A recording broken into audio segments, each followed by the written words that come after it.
Good morning. Welcome to Zambia Blog Talk Radio. My name is Roger. It is 9:04 in the prairies where it is nice and dry. No snow, no nothing. Wherever you are joining us from, please share on your platforms. We have a very robust discussion today to do. Quite a number of questions to answer. So please take a moment, share with friends, those who follow us, and all those who send us messages. Please, it's time to, as always, Nathan Wabimbe. We have this song today. Mm-hmm. It is also a kind of a COVID song. They are talking about us staying together. It was done by one.org, the number one.org. It's a combination of young African musicians. Babimbe, you talked about it, I think, last week, where you said these young musicians are really going to help us to bring the country, to bring the continent together. Brother Roy, welcome. Hello. Yeah, good. Roger, how are you? Not too bad. So in this song, it's a combination of kids from Nigeria, from Cameroon, Ethiopia, Tanzania, South Africa, Angola, and everything. And they are saying we are not going to be safe if no one is safe, if not all of us are not vaccinated, so to say. And according to our discussion today, the travel apartheid, which the United Nations chief alluded to, we are going to do a little bit of that. So follow the song. It's a very wonderful song, I think, and then we'll start the discussion. Here we go.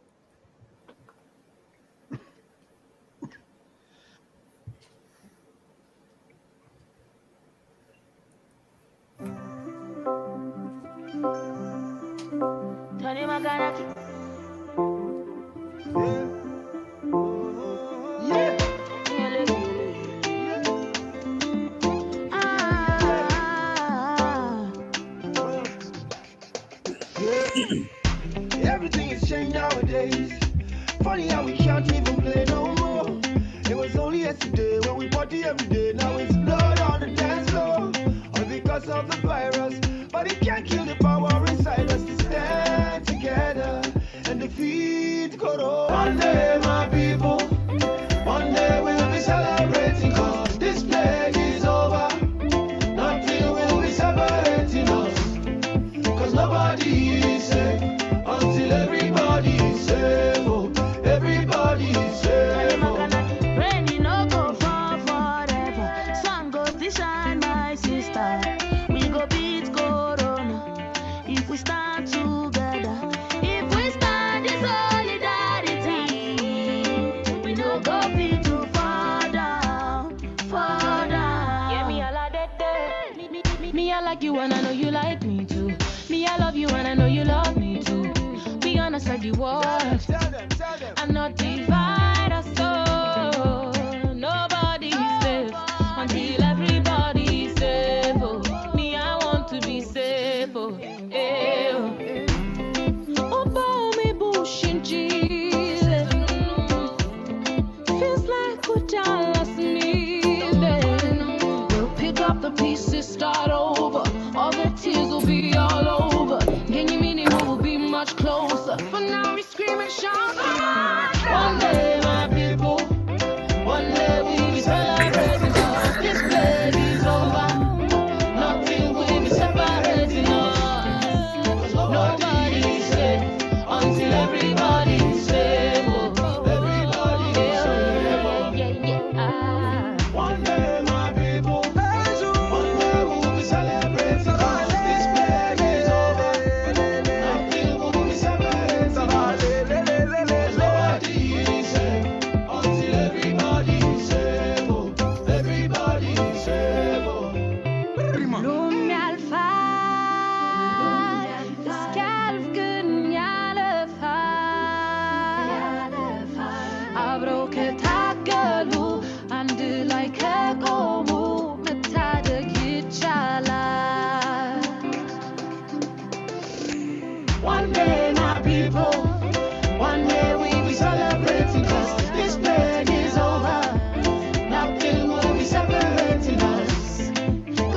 nobody is safe until everybody is safe. Oh, everybody is safe. Oh.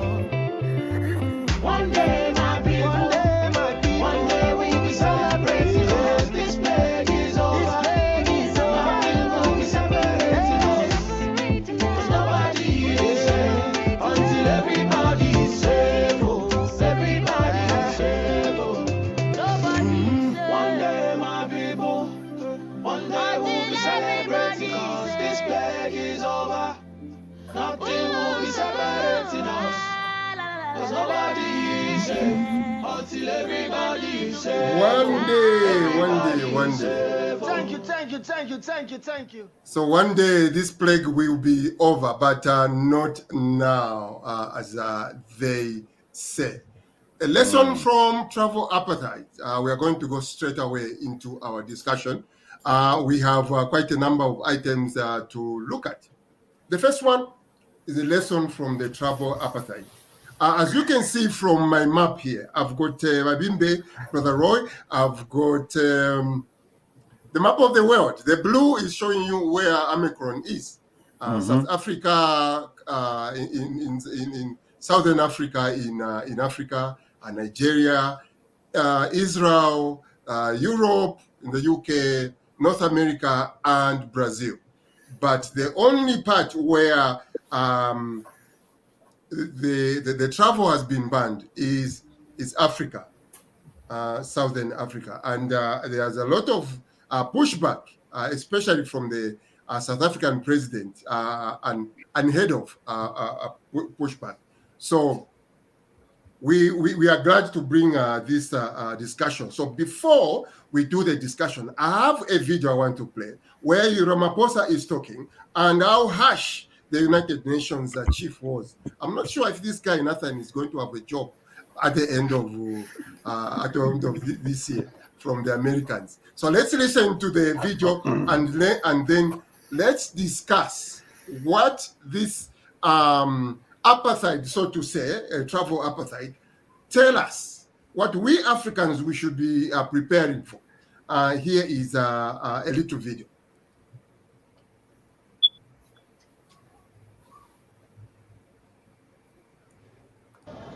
I have personally really been disappointed in the approach that the rich countries have taken on the issue of vaccines.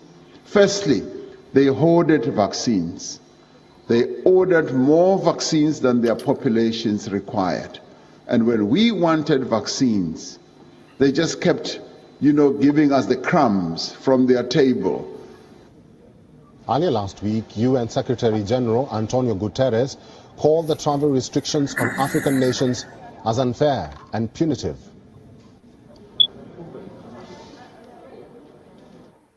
But what is unacceptable is when we have now this virus everywhere. What is unacceptable is to have one part of the world that is one of the most vulnerable parts of the world economy condemned to a lockout when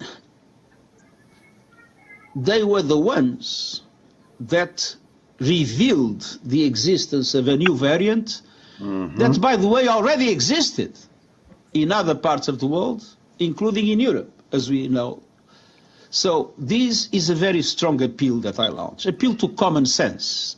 We have the instruments to have safe travel. Let's use those instruments to avoid this kind of, allow me to say, travel apartheid, which I think is unacceptable. Travel appetite. Wow. This is the first time I'm hearing this. Okay. That guy is bored. He's bored, but I hope he's going to have his job. Mabimbe,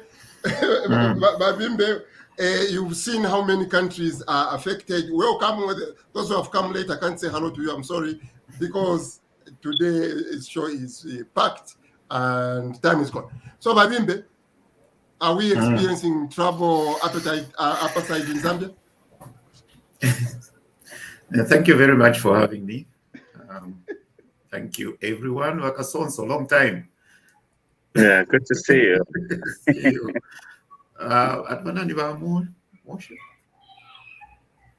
Thank you. Travel apartheid. That's a very strong word, but I mean, in this international politics, strong words do work. So yeah, I hope it does. Yes, in the like where I am in the UK, we've got the virus and it's growing, and the projection is it will become the dominant variant in the next 2 days, or in the next 2 weeks. However, they've started not lockdown because they are wary about the economy, but they're encouraging people to start working from home as from Monday. And then from the science, the latest is that double vaccination does not help. So you need 3 vaccinations. So in the UK, we are getting boosters. I got mine sometime back. So I have 3 basically. So that's the premise. I think the whole idea, to me, it comes down to the way Africa is organized. We can't, this time be always crying about what the other countries have done. We have to remember that to develop that vaccine, a lot of these countries put in billions and billions and billions of dollars into R&D. So what did Africa do? Nothing. Then you add on top of that, the health systems in Africa, developing one, they are actually dependent on the same people. So we are dependent on the virus, on the vaccine from the same people. So I wouldn't be surprised, to have that situation where countries in the north who have paid for this vaccine, for its development, they'll really try to vaccinate their own population. Now, the whole question about travel apartheid is a political thing. Politics come into place. So we've heard Trump when he said, I shut the border, but that's a virus. But in the mind of people, that's what they want to hear. What are you doing about these people coming in? So that is going to be there, no matter what. So to me, for the Africans, really, they need to start pulling their resources together and be able to buy the vaccines rather than relying on donations all the time. Right now, with the 3rd boosters being given, there will be a shortage of those vaccines anyway. So it's going to be tough for Africa and developing countries unless they stop the greediness themselves. They try to look after their own people. We cannot have a situation where every time, every crisis, we have to look at other people. Look at HIV/AIDS. The only vaccine hasn't been developed. Why?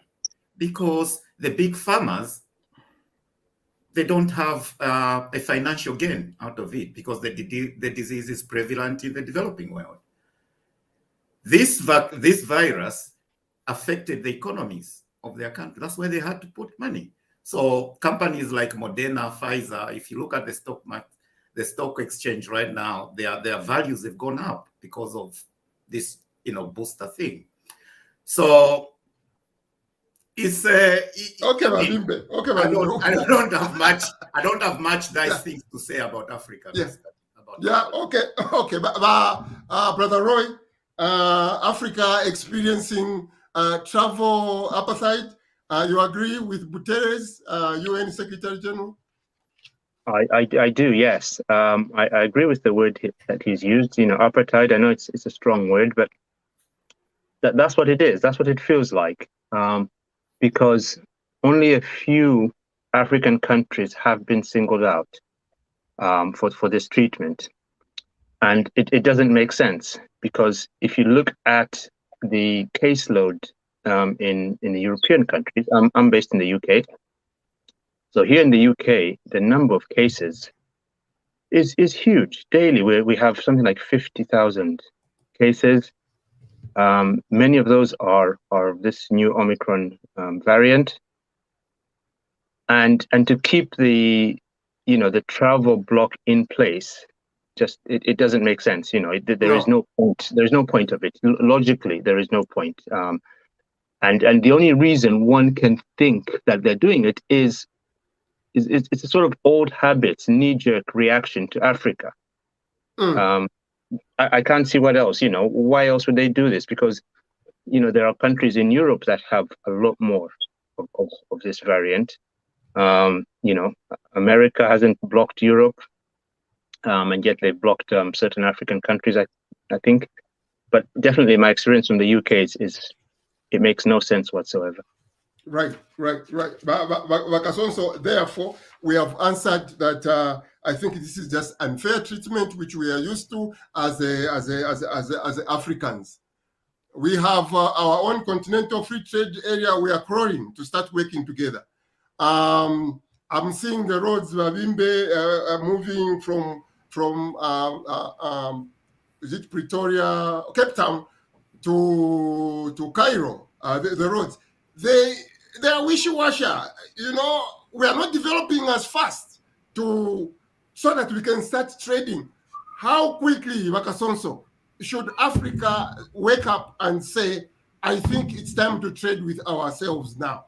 Time is gone when we have to go crying to somebody else. Now let's concentrate on my neighbor, on my next door country. Yeah. Thank you, Roger, and everyone on the panel, and everybody who is watching this program. It's good to appear here again today.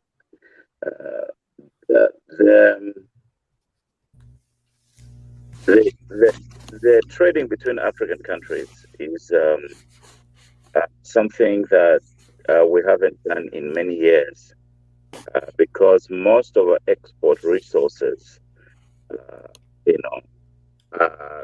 in the hands of multinational companies that have already secured markets for those products on global markets. But there are opportunities for us to start trading between ourselves. But, we look at some of the major products we have. For example, in Zambia, we have copper. Which African countries is consuming copper at the rate of highly advanced economies? Yeah. So I am thinking about what we can trade among ourselves, and the line of products should be enhanced.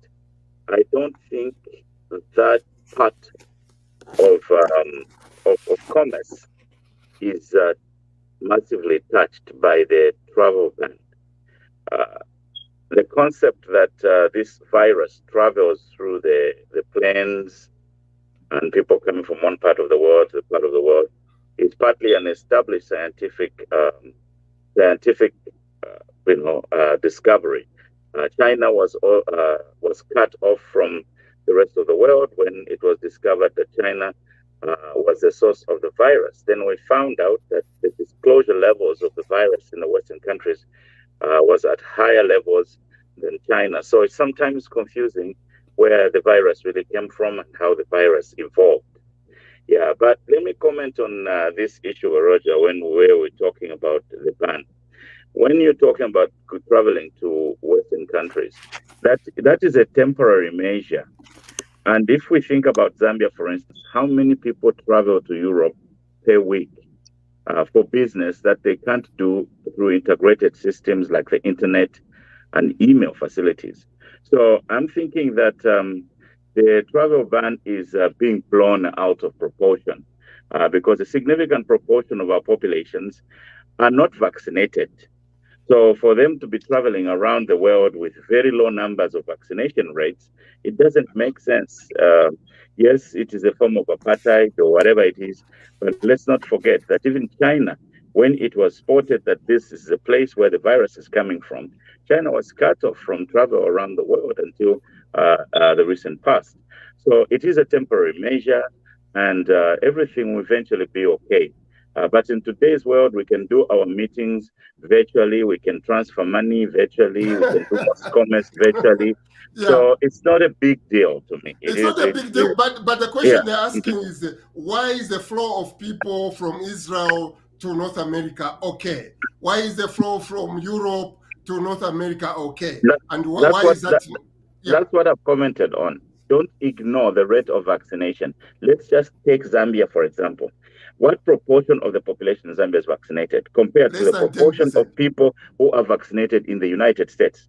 So if you have 90% of your population not vaccinated, it is just a scientific scientific sense to make sure that unless you get your people vaccinated, you raise your numbers, it helps for us to interact in that score one-on-one. But a lot of business and a lot of trade can happen without physical interaction in the world today. That's my argument here. So it is not a big deal in terms of business. Bashava, to that argument Dr. Kasonso is making, the UN chief is saying we have instruments in place today which can detect people who have the virus. Literally, he's saying we can control this. Not like we started 2 years ago, 3 years ago. No. This can be controlled. Let's not be behaving like people who don't believe in science. Go ahead, Bashava. I think that I agree with the Secretary General's position. I think it's an extreme to just simply close the doors like that when we have so much information, and we can restrict travel, as we have done in some cases where you insist on people coming who have been tested, who have been vaccinated. You can put those tight restrictions, but to simply close the door without even discussion, I think that was also the South African leaders, the president's statement, which was to say, mind our relationships, instead of just simply focusing on the transaction. Let's also think about our relationships. This is not how you treat friends. You don't just come to my house and say, from today, you can't come to my house. There has to be some sort of discussion around it, and to say, what do we know at this point? What are we dealing with? And you see now, where the variant happens to be, it's already crossed borders, and they probably knew this before that. Exactly. So we are sitting now. Exactly. What do we do now? How do you reverse this? How do you deal with this situation? But to your point, though, it points also to Africans as a people, as nations, how Africans need to work together as a bloc also. Yeah. To be more. There is power in numbers, and so I think that's what I would say at this point. He is right. That is too extreme. Come, let's talk about it. Let's discuss this, and let's put restrictions. Fine, but don't just come and close. Yeah. Yes. I mean, to your end, we are so many, so just be going one. Yeah. We're supposed to go to the next topic. I mean, to what has been said, mainly in Bemba would say Ninsale, meaning we want these people to come here so they can bring money. If you break the travel, I saw a video in South Africa, they are crying in the tourist industry. Imagine if ourselves, we had money within Africa. You Europeans, you can stay where you are. I'm going to Nigeria for vacation, or I'm going, but even within Zambia, we can't even vacation. Anyway, go ahead. I want to agree with Dr. Kasonso, but then also, but also ask a question. Yeah. I want to agree to the fact that yes, it could be an issue of low vaccinations in Africa and Zambia in general. But then, if traveling is going to be based on that, why not bring it down to you only travel if you're vaccinated? If As simple that's as the that. case, Yeah. yes. If it's about vaccination, you're not vaccinated, you don't want to be vaccinated, you don't travel. So that those that are vaccinated don't suffer. If it's about vaccination. But really, we've read, and it was reported to say some countries like Botswana were actually saying to say it actually came from Europe also. So there are all those things that are going around. Yeah. I mean, your point is very valid. What the UN chief again was saying, the South Africans are being punished just for finding out, for being the first one to discover it. It may not even have been introduced in South Africa. It started in somewhere else, I'm sure. But the South Africans, the Europeans and them, they don't just want to accept our expertise, they don't want to acknowledge that. That's what it is. But I don't know if people want to comment on it very, very quickly. We will have to see how we will be cut off. For me, bringing this that is my view. How we begin to open up very quickly. That needs to be an emergent. 1 minute, Wakasonso. Yeah, let me acknowledge Mashonga in trying to compose a solution for some parts of his question. I think that the next phase is going to go to that, where you have to ascertain your vaccination in order to travel. But we also have a structured corruption in our culture, where it is easy for you to come up with the vaccination card, even if you are not vaccinated. Even if you are not vaccinated. So, let me finish my point. Let me finish my point. So that is just wrong. No, Marocha, there are people who can travel out of Africa on another person's passport. So they cannot not come up with a vaccination to just make sure that they travel. But my comfort is in this. That has been widely condemned, and it's a temporary measure. As more information is obtained about this new measure, I believe, this new variant of the disease, and also conducting tests as to whether even our existing vaccinations can work. And also in some African countries, they are not using the same vaccinations that are found in Western countries. Some are getting vaccinations from China. Some are getting vaccinations from Russia. Some are getting vaccinations from many other sources. So there is a little bit of smoke. And when people are not sure, the default mode is to put on wholesale measures like that. But I'm confident that it's going to be just a temporary measure until more studies are conducted to support a different decision. Okay, 1 minute, then we go to the next discussion. I also would like to agree with that, the levels of vaccination and the suspicion of that vaccination would also be driving the whole issue, because I mean the science says that the people that are getting ill are those that are not vaccinated. And one of the key areas in the Western world is not per se they're scared of the disease per se. They are scared of overwhelming the health system. Because if you get a lot of unvaccinated people, they are more likely to get hospitalized. So there is this myth that once you are vaccinated, then you cannot get the virus. Yes, you can get the virus whether you're vaccinated or not, but the effects are different. Yeah. So if you're vaccinated, you get it, you might just stay at home. rather than going to the hospital.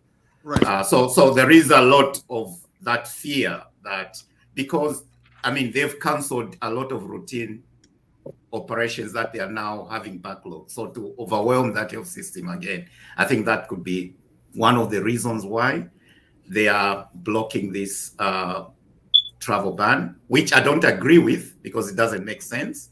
But maybe looking at where we are coming from as Africa, yeah, maybe there is that level of suspicion. And also on the political side is we tell our people that we are doing something, and that something is blocking those countries. I've come up with my own conspiracy, Vadimbe, to the conspiracy theorists, the people who promote that stuff. My conspiracy is that, okay, Europe, America, and all these other countries are almost in the 80-90% vaccinations. So Africans, if you are under 10% vaccination, suppose these people want to kill you, like we said, they'll just wait, they are all 100% vaccinated. And then the mega one, the major COVID will hit. Then it will wipe out all of us. It can go that way. You know, yeah. I don't know. But Roy, you said no. Yeah, I mean, it is. Hold on, Babimbe. It is just a conspiracy. But Roger, don't start conspiracy theories. We have enough going around. Okay. Don't start new one. Okay. Yeah. So next up. Can I just say one thing? It is also a double-edged sword, in the sense that the less vaccinations we have in certain places of the world, the more variants that will come up. Will come out, and suppose something very serious. It's up, as we say, Africans really to work together, get the systems in place that are verifiable, that are standard, remove all this corruption, this suspicion.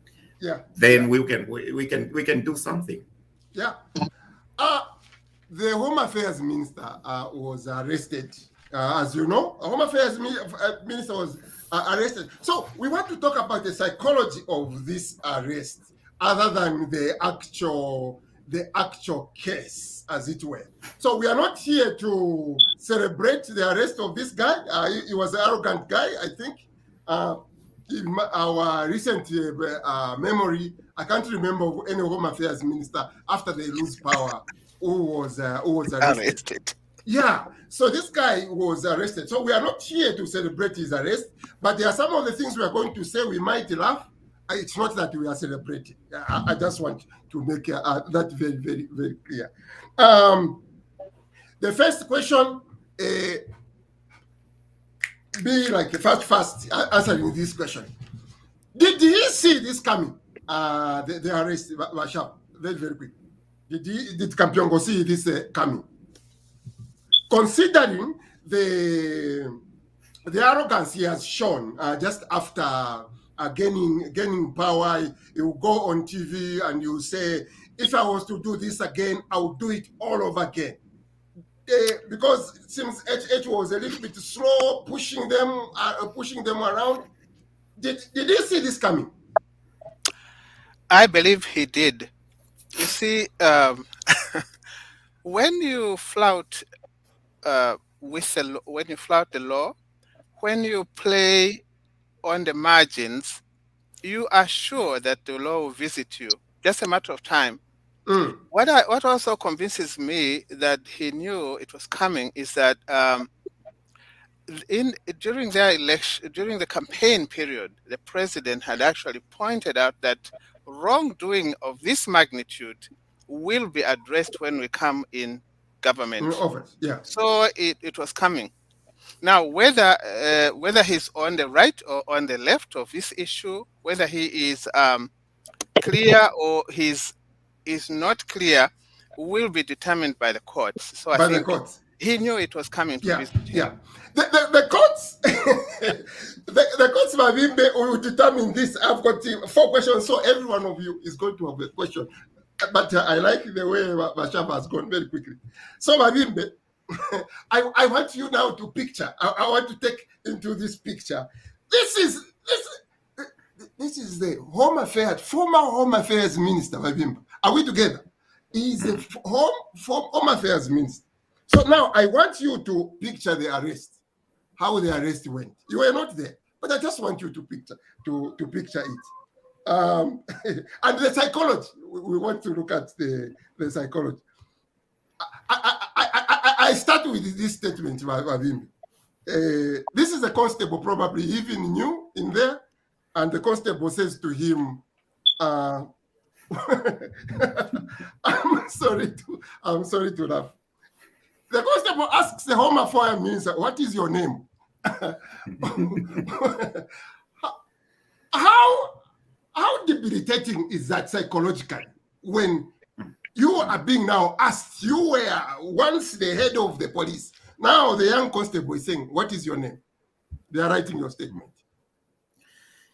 Yeah, thank you. It is quite embarrassing, to be honest. I mean, for a guy who was supposed to uphold the rule of law and ended up we're breaking it, or so to speak, whether he broke it intentionally or whether he knew what he was doing. But surely he knew, they knew, I think the whole PF people knew that this was going to come. I mean, imagine what today I saw the PF in Shiwangan demonstrating. There were no tear gas. Imagine it was last year. A UPND or NDC or DP having gone through the same, and they were trying to demonstrate what would have happened with Kampyongo as Home Affairs Minister. It was going to be chaos. There were going to be tankers there. So for him to start crying now, I think really is neither here and there. We just have to wait for the law to take its course, because he knew he was supposed to uphold the Constitution, and it's very clear.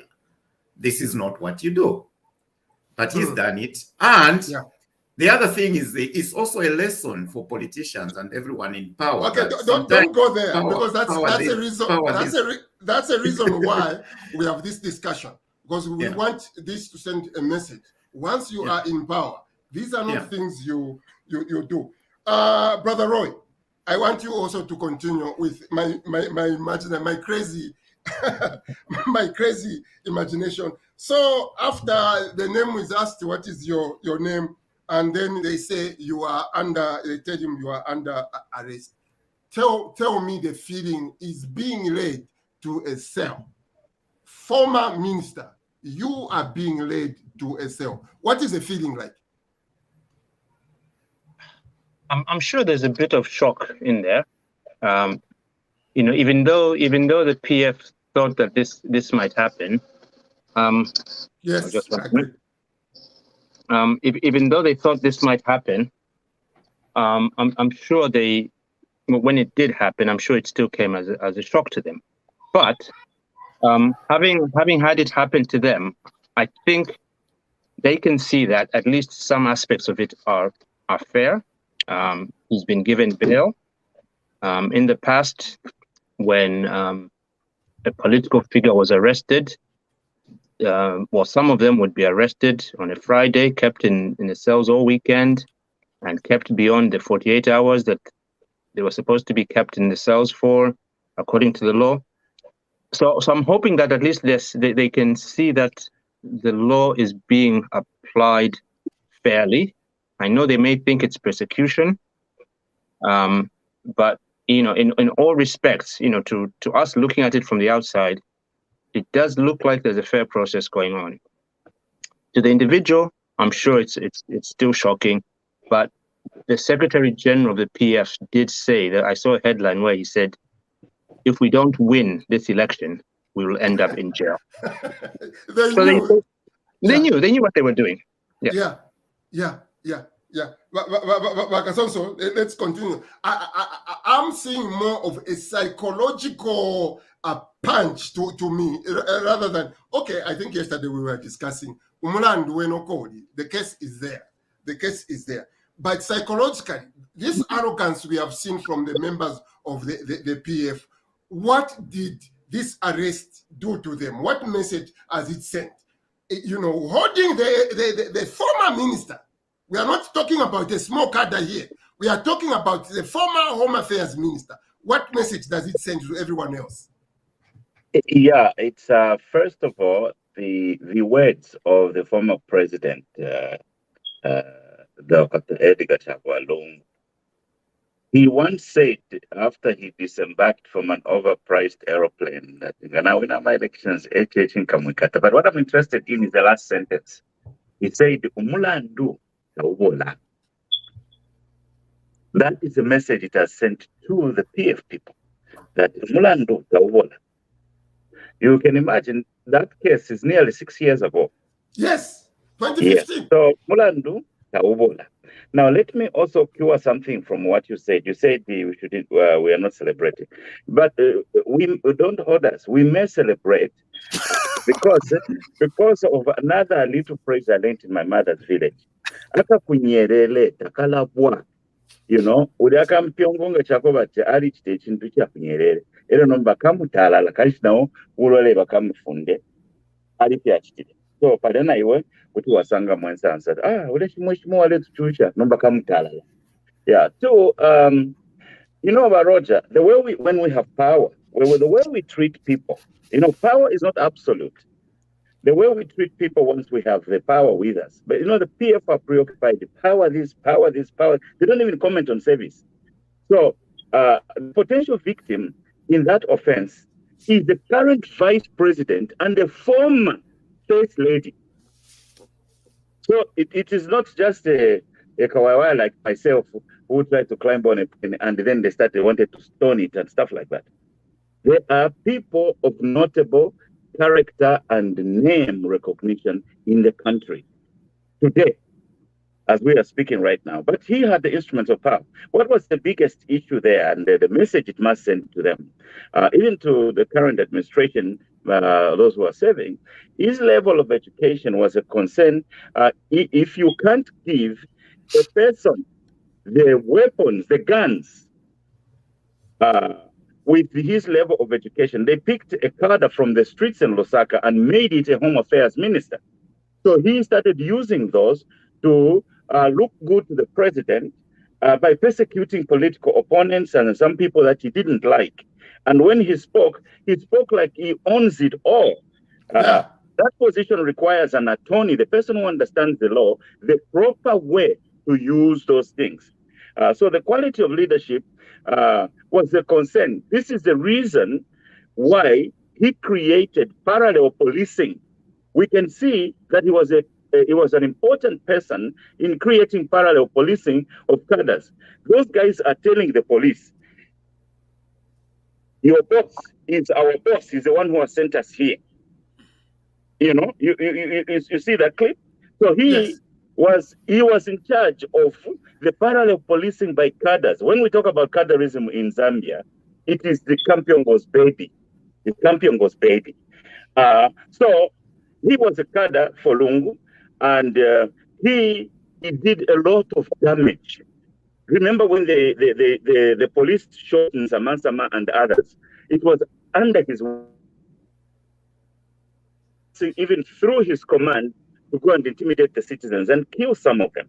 So there is a lot of, you know, when they sent the police to HH's house at night to arrest him for a traffic offense that was committed by his driver, and they tagged it treason, it was him who was the Minister of Home Affairs. He didn't understand his portfolio.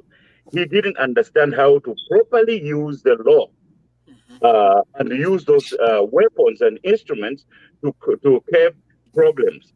How many people were arrested on political grounds during his reign? So we have to pay attention to this, and this is a victory for justice to the extent that he will undergo the process for the potential crimes that he committed. Yes, it is persecution, and people should not think that all persecution is bad, but it is persecution for what he did, and that is what law enforcement is all about. It is not persecution because of his tribe. It's not persecution because of where it comes from. It's not his persecution because of his party. It's persecution because of what he did. And his supporters should understand that. If he didn't do that, he would not be where he's sitting right now. Yeah, and he is sitting where the city, he could not. And Bachava, you are going to conclude just a small message to those who are in power today. And some of us who aspire, I don't aspire to be a mayor one day or what. But if you do aspire to be in leadership, this is not the way to behave. So Bachava and Kusaro, you are going to talk about that. Vavimbe, Brother Roy, my imagination also took me places. So the guy was told in the morning, tomorrow you are going to Kabidiva. So he was told in the morning that you are going to go Uluchelo to Chinsadi. You'll be transported in Chinsadi. And they come at 2 a.m. in the morning to wake him up that, it's time to go. It tells you, Wabimbe, that you are not in control. Someone else has power over you. And in my view, I thought that was very, very... The entire process, the people in Shiwangandu can celebrate all they want. Just the 3 days, what he has gone through, to be shown that he has no power, to me, that has been more punishment than anything probably you ever go through. Bashava, talk to the politicians today who are holding power. So leadership, as my colleague was just saying a few minutes ago, when we are appointed into leadership positions, the first thing is that we are accountable to the whole nation. We are guardians of our institutions. We are to protect those institutions over which we are now responsible. And whatever damage we do to those institutions could take years to repair. And I think that whoever finds himself in a position of leadership has to remember this, that it's not about them, it's not about themselves. It's very much about the people, the nation over whom they are responsible. And when they destroy the fabric of those institutions, as we see in this case, the same law is going to visit you. It's just a matter of time. And it will take years to repair that damage. But in the process of repairing that damage, you may be visited too. So what I also like about what is going on there is that we do not hear about any political interference. So the law is working. The police force is working. They are doing their work. They are taking their time. They are not getting any push. We are not hearing any politicians celebrating what is going on. But I think there is an acknowledgement that this is what the country is crying for. We are all crying for integrity and transparency in these leadership positions, in these institutions, so that the nation can benefit. There is a comment from Facebook here. Since we are talking about psychology, I think the former Home Affairs Minister is somehow happy that he spent time in sales because he has ambitions to be PF leader, and that's a tick for him because of the perceived link of most past elected presidential incarcerated. I'm not sure I agree, and there is an answer here. Since Kalimanshi, so you mean Kalimanshi is also potential presidential material because he went there. What are others saying? PF knew that they were committing crime in so many things they were doing, but they didn't just care. That is very true. They didn't care, and now I think they will be forced to care. What is Ms. P saying? To me, I think unfortunately the law of a poor person and the rich is biased. That is always the case. I think I agree. I hope the law will apply fairly. I'm sure it will. It will. Brother Gregory in the UK is asking a question. Was the arrest wrong in any way? Was it wrong? No. A lot of us don't think it was it was wrong. But we need, these guys have money, so we need good prosecutors to make sure the case goes on. Before we go to Ziale, Kasuluba, your advice to those who are in power today, talk to them. What is happening here, no one is immune to it. Quickly, it's similar to what we discussed last week. I think also what causes this is the motive. Politics, thinking, okay, I'm going in there to benefit, I'm going in there to get rich. By so doing, one forgets that it's service beyond anything else. I like that. I want to talk, I think, in behalf of the young people, being a young person. We should go into leadership bearing in mind that we will leave leadership, not going into leadership thinking that you stay forever. If you're going into leadership with a mindset to say at some point I'll leave and I'll become ordinary, we'll be able to know that if whatever we do that is against why we were put into leadership, we'll be subject to persecution. We should go into leadership knowing in mind that we'll leave, and we should only do the right thing, what that position prescribes. Well said, panelists. You've done so well. We are just in the prescribed time frame for every one question. Coming up next, 99% failure rate. Who does that? 99% failure rate. And you call something, Brother Roy, a school or a college or whatever you want to call it. 99% failure rate. This is just ridiculous. Let's look at the story. So this lady here, Alexis Halwindi. Bashava, am I saying it all right? Halwindi?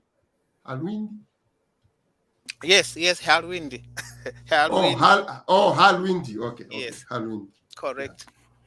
So this is the only girl who made it from the 395 who sat for the exam.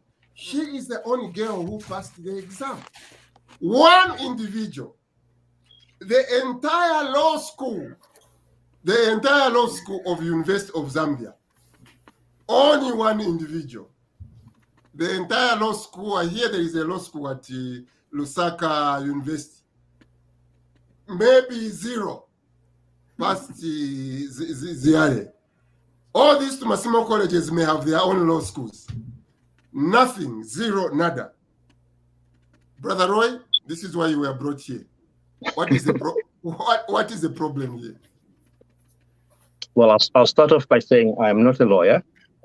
So okay, you are an engineer. So okay, I am indeed, but I'm also an academic. So I am involved in marking of examinations at university level.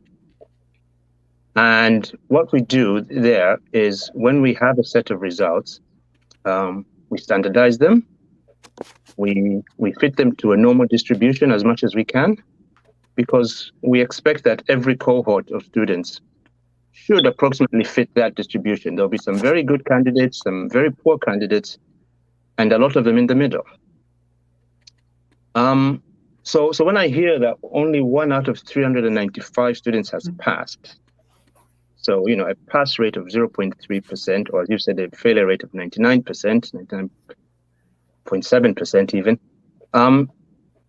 I wonder what's going on. Is this a normal exam? And if it's not, what is so different about it? Is it fit for purpose? Because what really is the point of this exam? To fail so many students, I don't think that is an achievement. It shouldn't be, and the aim of an exam should not be to fail your students. People are paying good money to sit this exam, I presume, and yet they're being failed by it.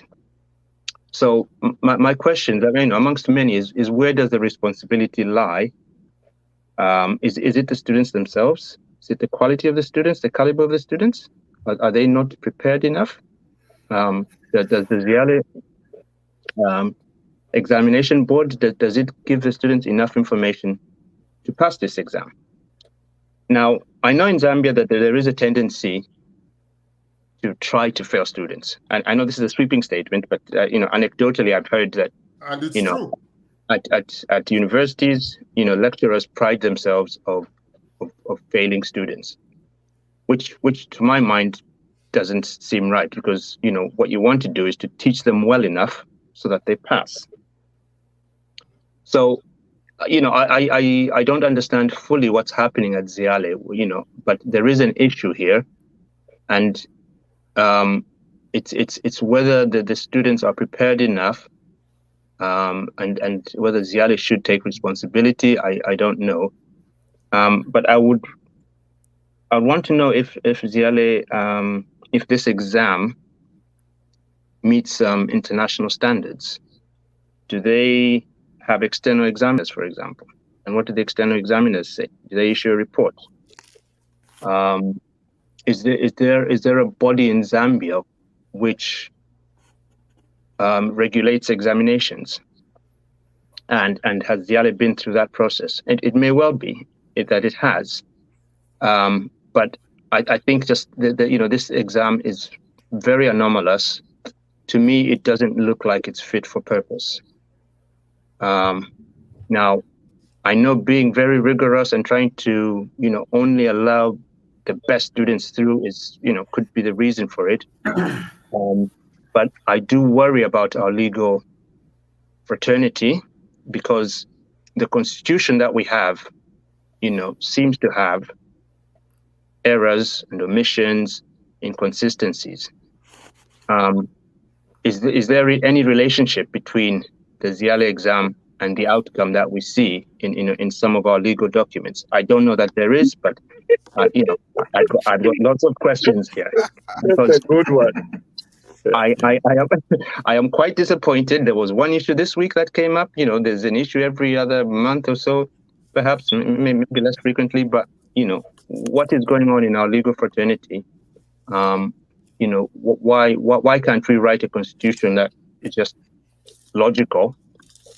And does ZIALE have a role to play in this? More questions than answers, unfortunately.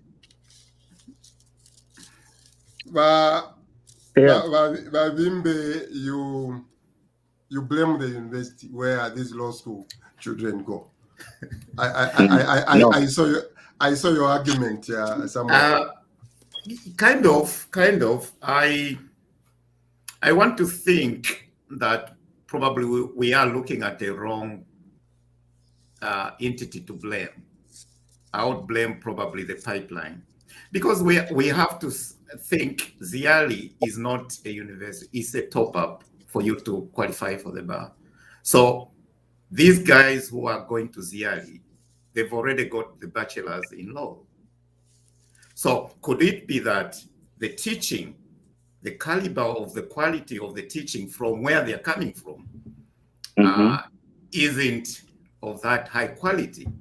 But also what the previous speaker said, the fit for purpose. Could it be also that the teaching where they're coming from and what ZIALE is expected is not matching up, or rather it's not also matching up with the expectation of the actual practice? So I would look at the whole pipeline from the universities, the way the universities, these guys are being taught, and then look at ZIALE in that way, rather than just blaming ZIALE on this one. Okay. I'm with you. I'm with you. I was also researching other universities here. There is a complaint actually, even in America, the pass rate for lawyers isn't that great, but it's not 0.203. It's not even close to that. Go ahead, Bakasansu.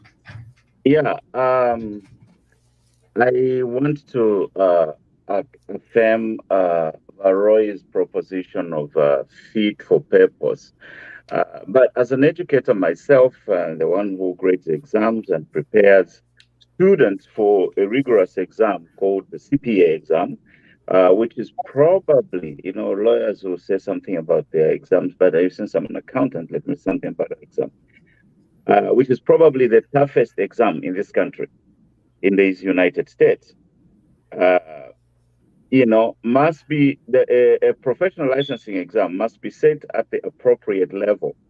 I do not think that the problem is the teaching, as Vavimbe would say, but I would say there might be a curriculum deficit. For example, for Zambia, we like to copy from other countries. And if you set the exam level at the level of the bar exams of the United States, then it is possible to explain academically how we would have a failure rate that high.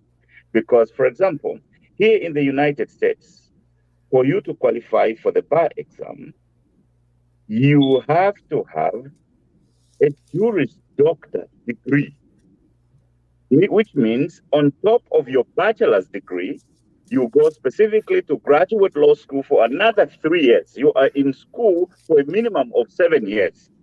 And then you go and take Iliani Mashindano called the bar exams. So if Ziali has copied global standards and the standards they have copied are equivalent to kind of standards here in the United States, no wonder the kids are failing. It's a curriculum issue. You are testing people with a bachelor's degree at doctoral level. That might be a possibility. So I'll conjecture that. And if I was given the opportunity to investigate that exam, that's where I will start from, is to evaluate, is the level of testing appropriate for a person only with a bachelor's degree? Then they can say law school must include extra 3 years so that after they have those extra 3 years, they can pass. In Zambia, there are many brilliant people, even more brilliant than us, who have scored some highest points on global exams. The kids of today are even more brilliant than us. There is no way the kids, all of them, are going to fail a properly set exam according to their curriculum at that rate. So what I would go for is an investigation into whether the exam is set at the appropriate level. If it's not set at the appropriate level, then it's an illegal exam. It's an academically illegal exam, and it must be thrown out. You cannot convince us that abana bachino kuzambia bakopo okuya no so there is need for an investigation into this exam. Is it set at the appropriate level? Does it tie with a curriculum that has been developed for training these people to go there? And secondly, apart from the curriculum issue, it's to address the extent of Xerox. Ugo kopolola ama levels ya mashindano ya kufialo if you have advanced if you actually create the students where they must pass before they arrive at the exam. That is very important. Is this exam just indigenous to the same lawyers who wrote the constitution that has been revised, as someone referred to here, multiple times, and it still has got what they call in Zambia, English, lacunas? Do they themselves have a deficiency in their training, or are they attempting to use that exam to prevent new entrants to the profession because there's saturation in the market? So it is very scandalous, this pass rate. It needs an investigation. Law, there is nothing difficult about law. You know, if you kulondera 1+1 akamwa kabika pakakopo kabiye wasaina ni iti wasanga wale mba wachishan kume mafie law kume mafie. In fact, it was one of my favorite classes on both the SCCA exams, the NATEC exams, and the CPA exams. You know, so there is a scandal going on. That result is scandalous. Now, if we it is scandalous. Yeah. It needs an investigation from the state. What is Ziale doing? Yeah. They probably they should be sued. In my view, someone should put up a very. It sounds frivolous to me, but you can sue. There is just no way 99.7 people after spending 4 years at the university level. Bashava, your take on this issue. I was asking actually the question I asked there, should the University of Zambia Law School be closed down? Bashava, it is not serving its purpose. You know, it is actually a scandal.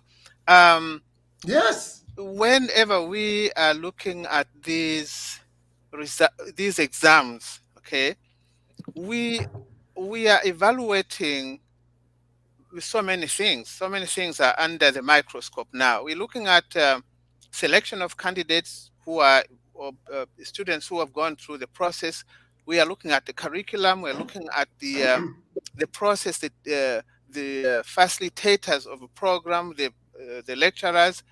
But I think at this point, you have to convince me that these candidates were not fit to sit for this examination. I don't think the problem is with the candidates. I don't think the problem is with the process of teaching or educating them. I think the problem is with the process of evaluation. Sometimes there are what they call battles within schools, within personalities. You bring an evaluator who has an extra agenda, and he can throw the whole process, the whole evaluation. He can throw bolts and nuts into that process. So what is most likely to have happened is that the students were given an evaluation that was unfair. That's where I would start. That's where I would start the investigation. But it is a scandal. I do not believe that the whole class, 99%, could not handle this exam. I am looking for that distribution, statistical distribution that was spoken about at the beginning. I am looking for candidates who have performed above average. And if you tell me that the class performed just below average, we can talk about that. But 99% failure is not accepted. No. The evaluation process needs to be revised. It needs to be reviewed. That is my opinion. Yeah, I like that. We want to see. Bakas also talks about the group 3, the group 1, the group 2. I think in all these classes, them about the group 1 of them, they are there. Yeah, So that's what I'm saying. That there is a mismatch somewhere between where where they're coming from and the expectation from the area. There is a mismatch. As everyone has said, the curriculum needs to be looked at. Yes. Yeah, Baroja, let me chime in with a comparable idea here. In our field, I saw people with qualifications in economics. I'm demonstrating a curriculum problem, how it exists, or evaluating the budget. And there was a dominant view that the budget was a consumption budget. And then the relationship was that with a consumption budget, most of the money is going to be spent on consumption. Yeah. So, and then they also said this budget, since it cuts subsidies on fuel, they also protested that subsidies on fuel and subsidies on electricity should not be removed. Now, pause just a little bit there, how you can spot a curriculum issue from what an expert is saying.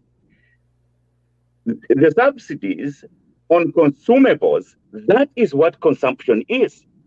So if the government cuts consumption, you cannot at the same time say this budget is a consumption budget. That's a disconnect.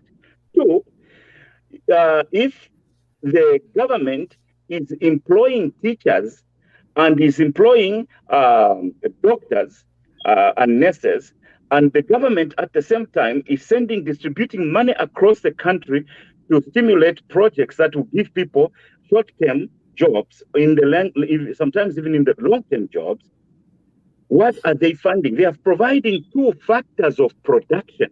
One, labor is a factor of production. Two, capital that they are sending is a factor of production. So I was like, hey, what kind of school, what kind of curriculum did these economists get trained in? This government is not funding consumption, it's funding production. You find a factor of production, that's production. So in Zambia, there is that disconnect. Sometimes the curriculums are outdated. The irony, Vakasonso, is that this scandal has been going on for a long time. This is not the first year it's happening like this. It needs to be investigated. This has been going on for a while. In 1 year, you might say, oh, yeah. I think there was another year when there was a lot of noise. They bumped it up. Even our beautiful young lady here, I'm not sure. Some people were saying, well, they don't know if she passed or they just said, wait, we know to have zero. Uncle Roger.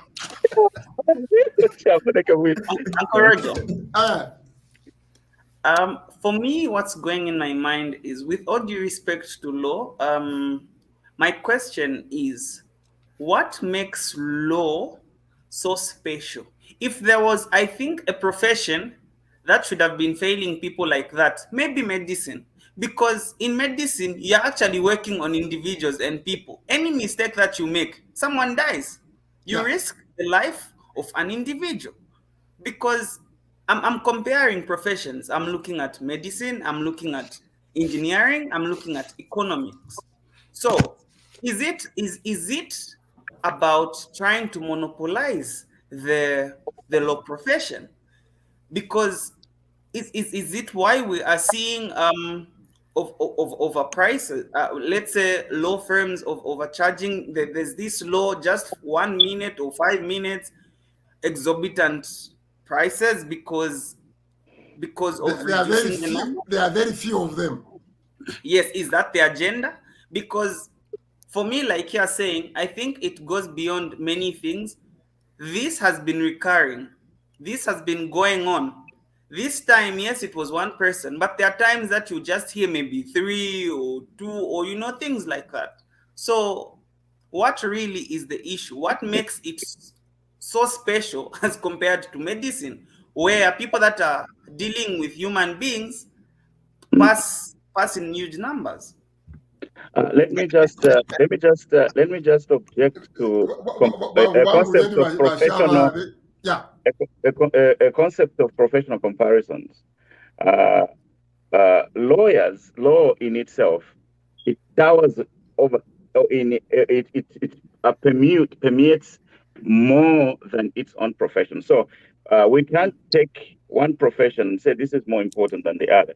The medical people are useful in the hospital. They cannot be useful at the bank, counting the money for the country, or they cannot be useful in court, trying to sentence a criminal, like my dear suspect here, the Home Affairs Minister, former Home Affairs Minister. So what I'm trying to object against is for us to veer away from the notion that one profession is more important than the other. One professions are context specific, and they're equally valuable. They do a good job. So we can't say medicine can be allowed to be that. Yes, you brought the idea, Vakasonso. You brought the idea. You said, no,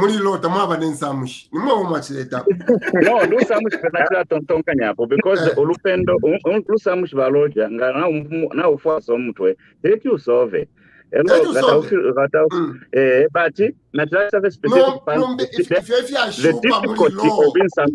difficulty of being Samushi. That's what I was comparing specifically. I wasn't saying law is not useful, is not as important because the more assumption. That's not what I meant. If I said that, I was misunderstood. Yeah, I think still to suggest that mathematics is more difficult. I think we have to unbundle this and just let it go. Every endeavor is challenging to those who see it from outside, who think it is so. So many people are challenged when they look at mathematics, and they just draw. They sort of they're allergic to numbers. They just not go there. Yeah. And it's not because they can't do it. It's not because they can't learn. Those who give themselves to do numbers, I like the way they teach these things here in the States and in the West. I think in Zambia, I went to Kanisha Secondary School, and once we got to Form 2 and we're coming back to Form 3, they split us into classes. Some were put into arts and others were put into sciences. Those who went to sciences did accounting, they did chemistry, physics, all the sciences, they took those. And all those that went to arts took the art, commerce, and those that were considered arts. But that was not, I don't think it was because arts were less challenging than sciences. I think it was just an acknowledgement that some people are more gifted in one way and not the other. So I think let's leave it at that. Every course that you do is going to have challenges. You're going to have to work very hard. In medicine, you're going to work so hard to learn that biology and to keep going. The same as in accounting, you're going to have to learn those numbers and those accounting principles. So nothing particularly noble about one particular field over another, I think. I submit. Well, if that is the case, that is why we are saying what we are saying. Why is one failing other students like people have got no brains? So the consensus here is that that's a scandal. That's a scandal. That is a scandal. I think that's what as the BTR today as agreed. Our is it resolution? There is a scandal going on at Ziare. There is a scandal going on. And don't blame the candidates. Blame something else in the process. Yes. Yeah. That's okay. True. What it's our friends are saying? It's the whole big. There are so many things involved here. Some have gone. So there has to be somewhere where to start from investigation. Some have gone as far as saying Ziare is evil. Ooh. That is possible. Exam fees that's why I'm suggesting a lawsuit. That's why I'm suggesting a lawsuit. It could be a trick to make the institution well funded, so they get more money from the people, so they make them compete. That's why I'm suggesting a lawsuit. It's a scandal. It's a scandal, and that's why I'm suggesting a lawsuit. All this the class action. There should be a refund. If you can teach 100% once about it is not their fault. It is not their fault. 100%. It doesn't happen that way. So you have to start preparing a refund. So this situation has been been happening for a long time. Yes. I mean, this situation, such a situation. But what do the people within the law fraternity think there's something odd going on? That's the question. That's why maybe there will be all this conspiracy that they want to dampen the profession in a way that the numbers are low. Because surely we've got High Court judges, we've got Supreme Court judges that they've been to Ziare. Surely the Law Association of Zambia should raise some red flags. Yeah. They should have done that. Why are not they doing it? No, but they've all been through this process and they've come out the other end. So these are the successful people. and maybe they, you know, for them it looks normal. I think it probably takes someone from the outside looking in to say, no, this is not normal. If you look at other fields, you know, this is not how it's done. So I suspect there is a bit of that. You know, when you're in a system, you don't see that there's something odd about it, especially if you're one of the successful people in that system. Yeah. That's why we are pushing the 400, is it 300 kids come together. It's time to put a class action suit. They'll wake up. Both the university and the and Ziari, they wake up. You know, I don't know how much it costs to put a lawyer who can bring a class action suit, but it's one thing I'm going to help push. So those who are listening, you know, some kids who have failed in this, come together. Come together. You can put up an argument and take this to court. It might not be successful, but you cannot just disappear like that. I mean, they treat you this way and you just disappear. They are used to this kind of scandals. They eat your money and then they say goodbye. That was the other question I was asking Brother Ron. Where do they even go? Which will become difficult then to even sue them to find a lawyer, because the lawyers will be the best that have come out of the same No, system. lawyers, all they want is money. Don't worry about that. But Roger, I do have a question. I do have a question about who regulates the exams in Zambia. Is there a regulatory body? Is it ECZ, or is ECZ just concerned with grade 12 exams? You know, do Ziale have to show that they meet certain standards, or can they do whatever they want, as it seems to be the case? So I'm wondering if there is a regulatory body that, you know, that is responsible. Let's share those notes. We are going to find someone who is going to help us answer that. I can add one more question. There is a regulatory body in Zambia, actually, called Quality something. There is one which will set up and it deals with mostly universities, but I don't know. We will call them, has mandate for that. But the students should start preparing for a class action suit. And this is not like a job. But the other question I have for Roger, the other question I'd ask is, do they have some form of continuous assessments, and how does that reflect? Is the final exam a drop off a cliff?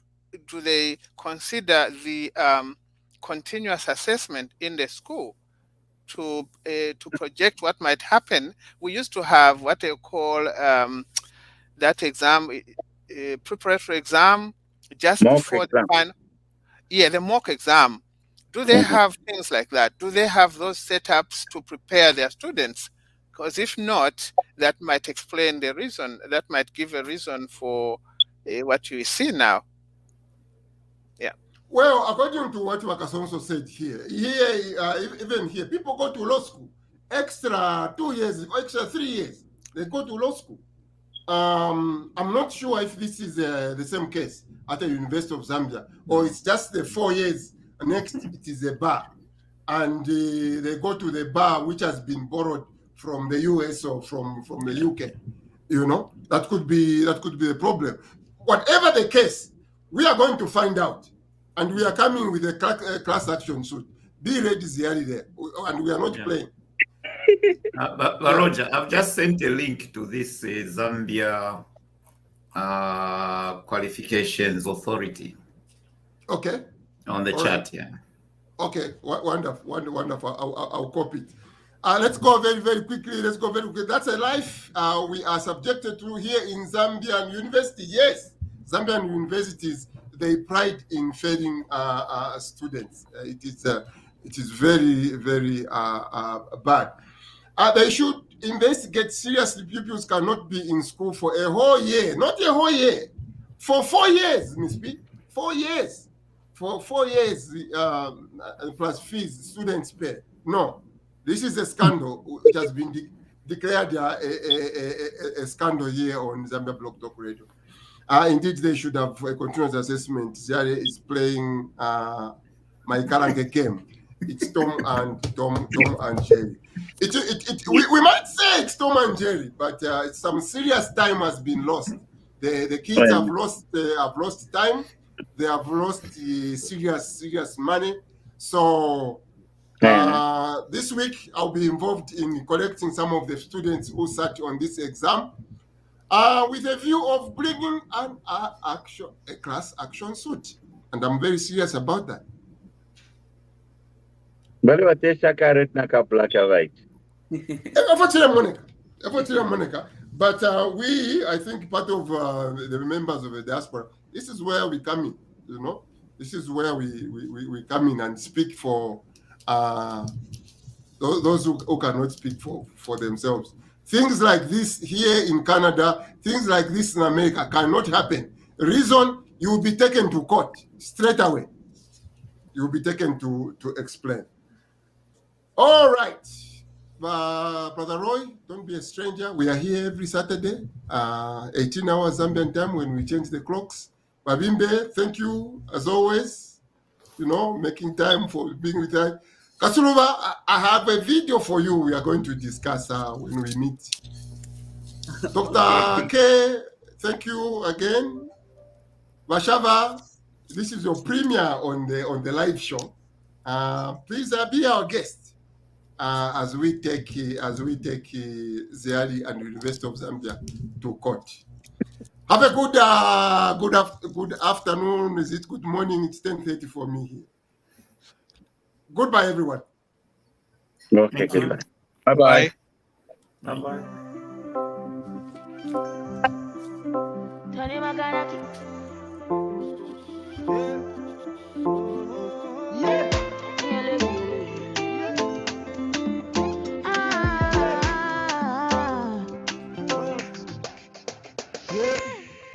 Everything is changed nowadays.